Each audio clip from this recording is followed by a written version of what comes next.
My name is Samuel G. Wainaina, and this is ANZA. We mind your business because your business matters. Now, the beauty industry has grown over the years. You can easily tell that it is something that investors are not afraid to be part of. It is clear that perceptions and attitudes towards this industry have changed a lot. But for us to be able to talk about the trends and of course the opportunities in this sector, we need to talk to a guru. How's that going? Very good, thank you. I'm looking at you and I'm like, wow, she definitely knows something about beauty. Oh, well, thank you. So welcome to ANZA. Thank you so much. Glad to be here. Karibu sana. So can you describe yourself? I'm Suzie first. Okay. I'm also a mother and a wife. I am a beautypreneur, is what I call myself. I'm also a podcaster, I'm a speaker, I'm a mentor, I'm a consultant. So many hats. And the list goes on and on. I hope it stops there. Now, getting down to business now, there are reasons why people get into business. Why? Why did you venture into business? You know, beauty industry, that is. Well, I got into the beauty industry after college. I didn't study beauty, but I found my true love and passion working for some beauty brands in the US. And I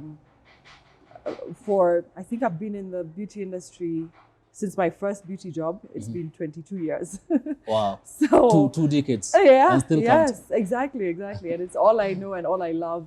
It was my planned career path for sure. Okay. Found out how to get it into a career.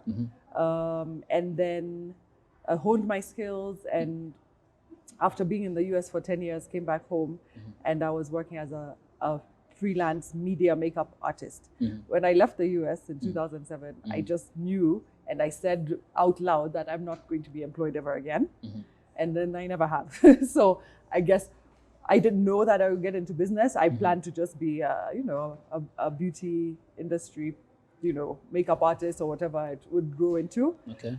But I ended up in entrepreneurship through finding a gap in the retail cosmetics market here in Kenya. That's nice. And for those who are, venturing into business right now, you find that one of the major problems to come up with the name of a business, for you, SuzieBeauty.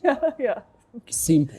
No, direct. And not even. Yeah? It was not that simple.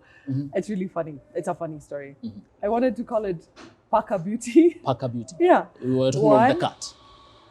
One is the cat, because I'm obsessed with cats. I Amani love paka cats. kupaka. And then Kupaka, right? Perfect Wow. combination. It's a Kenyan brand, so the Swahili in that, I thought it was perfect. My mom was like, can you not do that? Like nobody, first of all, if somebody doesn't like cats or if they're superstitious towards cats, they're not gonna buy your product. So it was like a few, maybe 2 or 3 others that I played with. But then my mom actually was like, why don't you just call it SuzieBeauty? I'm like, Wow. yeah, because of course that is a no-brainer. First of all, the website www.SuzieBeauty.com, I have had that domain since 20 years ago is when I got the SuzieBeauty.com website. So, 10 years later is when I was creating this brand. So the website had already been there for all those years and it was mine. So it was just a perfect That's nice. marriage. And then yes, it's me, it's my name, it represents me. Yes. Tell us about this journey. Touching on the challenges and of course some of the opportunities that made you to survive. Because 20 years, we're talking of 2 years, and then they became 4, then 8, then 11. Tell us about that journey. How has it been? Being a startup is a challenge on its own. Creating something from scratch that nobody's ever done before was an uphill battle because there's a lot to explain. Okay. While yes, the beauty industry is a huge industry, it's now worth 100 billion shillings. Then it was worth, maybe like more than half that.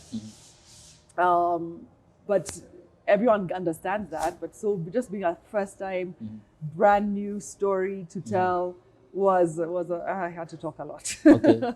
And demonstrate a lot and prove a lot. Good. What impresses you within the first 3 minutes? No, maybe when you meet someone, maybe Yeah. when you're in a new place. Yeah. What impresses you in the first 3 minutes? I'm very much a gut feeling person. So your vibe, your immediate vibe is what catches me. Okay. If it's a negative vibe, then I can't even see. There's nothing more to see past that. If it's negative, I'm not addressing it. So just like a positive energy aura around you is amazing. And then, yes, we do live in an image conscious society, and seeing beauty is really it's a good thing, and we all do.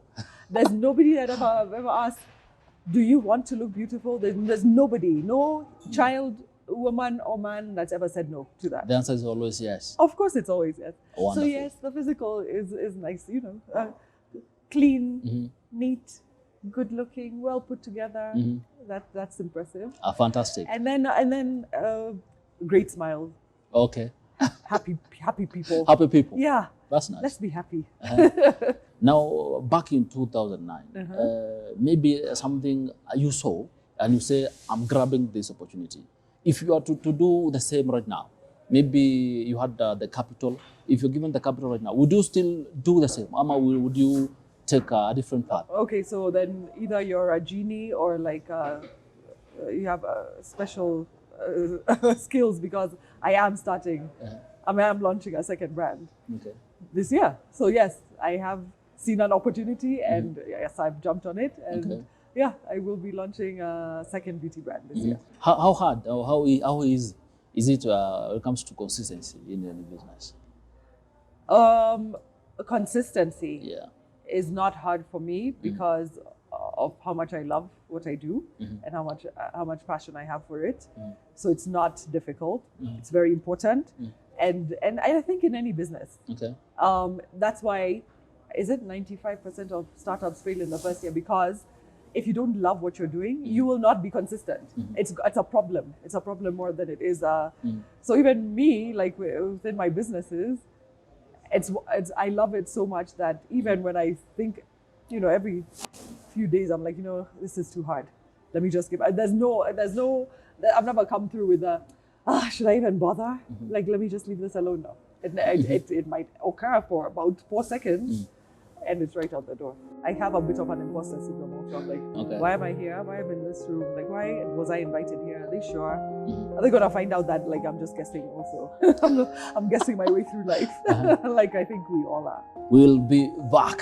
Keep it ANZA.